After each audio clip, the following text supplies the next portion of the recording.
ନମସ୍କାର ସାଙ୍ଗମାନେ, welcome to my channel. ଆଜି ଆମେ ପଢ଼ିବା ଓଡ଼ିଶା ପୋଲିସ ଏକ୍ଜାମ୍ ପାଇଁ ଆସୁଥିବା କିଛି ଇମ୍ପୋର୍ଟାଣ୍ଟ ଜିକେ ଟପିକ୍ କୋଶ୍ଚିନ୍।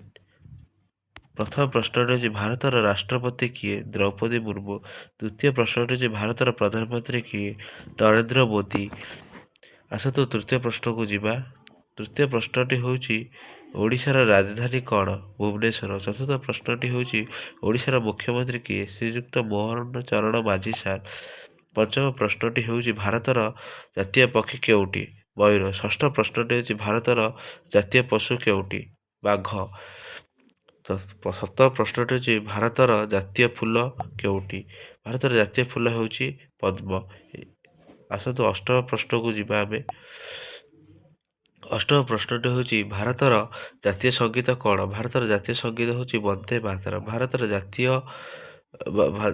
ଗୀତ ହେଉଛି ବନ୍ଦେ ମାତରମ୍। ଭାରତର ଜାତୀୟ ସଙ୍ଗୀତ ହେଉଛି ଜନଗଣ ମନ। ଦଶମ ପ୍ରଶ୍ନଟି ହେଉଛି ଭାରତର ସ୍ୱାଧୀନ ହେଲା କେବେ? ମାନେ କେବେ ସ୍ୱାଧୀନ ହୋଇଥିଲା? 1947 ଅଗଷ୍ଟ ମାସ 15 ତାରିଖରେ ଭାରତ ସ୍ୱାଧୀନ ହୋଇଥିଲା। ଆସନ୍ତୁ 11 ନମ୍ବର ପ୍ରଶ୍ନକୁ ଆମେ ଯିବା। 11 ନମ୍ବର ପ୍ରଶ୍ନଟି ହେଉଛି ଭାରତ ସମ୍ବିଧାନ କେବେ ଲାଗୁ ହେଲା?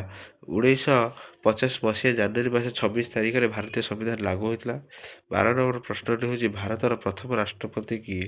ଡକ୍ଟର ରାଜେନ୍ଦ୍ର ପ୍ରସାଦ ହେଉଛନ୍ତି ଭାରତର ପ୍ରଥମ ରାଷ୍ଟ୍ରପତି।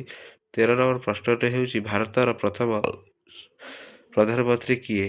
ଭାରତର ପ୍ରଥମ ପ୍ରଧାନମନ୍ତ୍ରୀ ହେଉଛି ଜବାହରଲାଲ ନେହେରୁ। ଭାରତର ସବୁଠାରୁ ଲମ୍ବା ନଦୀ କେଉଁଟି? ଭାରତର ସବୁଠାରୁ ଗଙ୍ଗା ନଦୀ ହେଉଛି ସବୁଠାରୁ ଲମ୍ବା ନଦୀ। ସିଏ 5ଟି ରାଜ୍ୟ ଦେଇ ଅତିକ୍ରମ କରିଛି। 15 ନମ୍ବର ପ୍ରଶ୍ନଟି ଓଡ଼ିଶା ଦିବସ କେବେ ପାଳନ କରାଯାଏ? ଏପ୍ରିଲ 1 ତାରିଖରେ ପାଳନ କରାଯାଏ। ଓଡ଼ିଶା ରାଜ୍ୟ ପଶୁ କେଉଁଟି? ସମ୍ବର ହରିଣ ହେଉଛି ଓଡ଼ିଶାର ରାଜ୍ୟ ପଶୁ। ଓଡ଼ିଶା ରାଜ୍ୟର ପଶୁ। 17 ନମ୍ବର ପ୍ରଶ୍ନକୁ ଯିବା। 17 ନମ୍ବର ପ୍ରଶ୍ନଟି ହେଉଛି ଓଡ଼ିଶାର ରାଜ୍ୟ ପକ୍ଷୀ କିଏ? ଭୁରା ଚଢ଼େଇ ବା ଭୁରା ଚଢ଼େଇ।